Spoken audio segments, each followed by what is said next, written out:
Selamat datang kembali. Oke, kali ini kita langsung menyelami ya sumber yang Anda bagikan, khususnya ini bab 3 dari buku Getting More, Stuart Diamond. Iya, betul. Fokusnya tajam banget.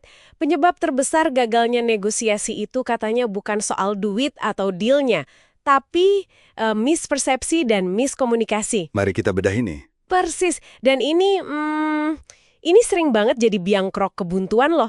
Kita suka terlalu fokus ke apa yang dirundingkan, Hah? tapi gimana cara kita ngelihat orang lain, cara kita ngomong sama mereka, itu justru ya seringkali lebih krusial. Masalahnya itu sering mulainya dari kepala kita sendiri gitu. Penulisnya kan mengawali dengan gambaran yang, wah, cukup mengena ya, soal titik merah di halaman putih itu. Oh iya, ilustrasi itu bagus sekali. Kita diajak lihat apa sih yang dominan? Kebanyakan orang ya langsung fokus ke titik merahnya. Padahal kalau dipikir-pikir, area putihnya kan jauh lebih luas. Betul. Sederhana, tapi langsung ke intinya ya. Dua orang bisa lihat barang yang sama persis, tapi fokusnya bisa beda total. Nah, itu dia, inti mispersepsi. Kita cenderung kejebak dalam apa yang disebut fundamental attribution error. Nganggap orang lain itu mikir dan ngerasanya sama kayak kita. Oh, oke. Contoh gampangnya ya, Anda ngerasa gerah, terus bilang, wah panas banget ya di sini.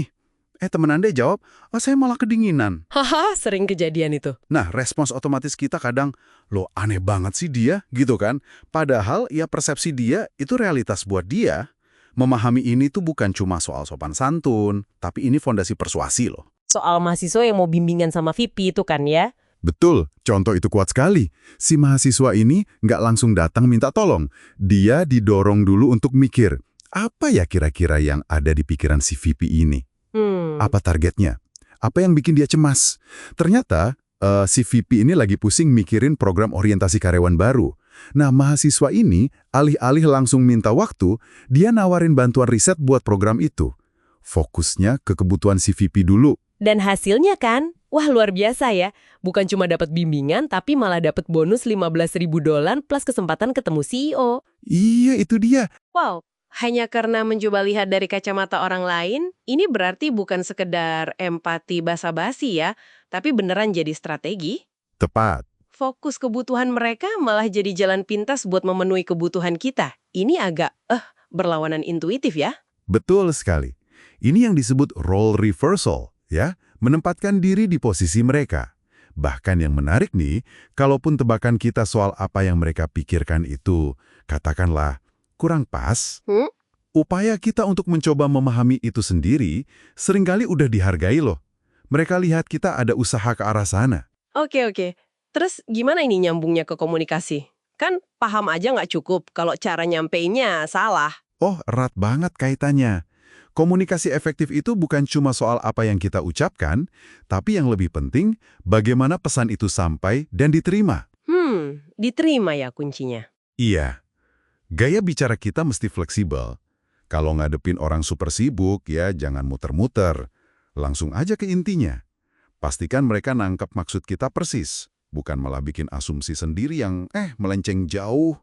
Dan perlu jeli juga ya buat nangkep kata-kata kunci atau katakanlah sinyal-sinyal tersembunyi gitu. Nah, itu penting. Kayak contoh kalau ada yang bilang, wah kami nggak pernah nego harga.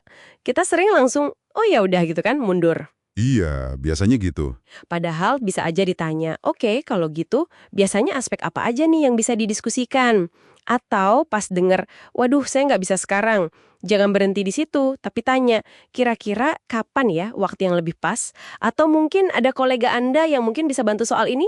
Betul, menggali terus. Contoh sewa apartemen itu juga menarik banget. Ditolak turun harga hari ini, tapi berhasil pas nanya gimana kalau besok.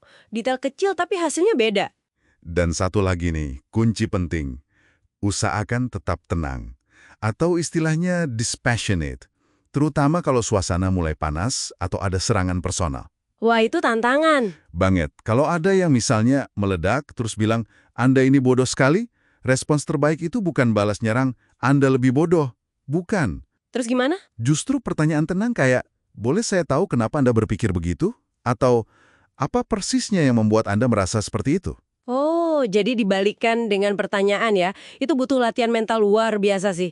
Refleks pertama pasti pengen bela diri atau nyerang balik. Iya, refleksnya begitu. Tapi dengan bertanya tenang, kita justru buka pintu dialog buat memahami akar masalahnya. Bukan malah ngebanting pintu dengan konflik baru. Ini nih ya, akar kegagalan negosiasi itu seringkali bukan karena beda tujuan yang nggak bisa ketemu.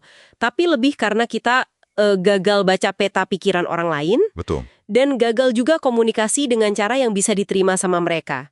Jadi ngebongkar persepsi mereka itu langkah awal yang mutlak ya. Sangat mutlak. Nah, mungkin sebagai bahan renungan nih buat Anda yang dengerin. Coba ingat-ingat lagi satu aja kesalahpahaman kecil yang baru-baru ini Anda alami. Mungkin sama rekan kerja, pasangan, atau teman gitu. Ada nggak kemungkinan mispersepsi main peran di situ? Bisa jadi sih. Coba deh bayangkan. Andai waktu itu Anda jeda sebentar, terus mencoba pahami dulu sudut pandang mereka sebelum Anda bereaksi atau ngasih pendapat Anda. Kira-kira ceritanya bakal beda nggak ya? Wah, itu pertanyaan menarik buat direnungkan. Iya, coba renungkan potensi perbedaannya. Itu bisa jadi latihan yang bagus.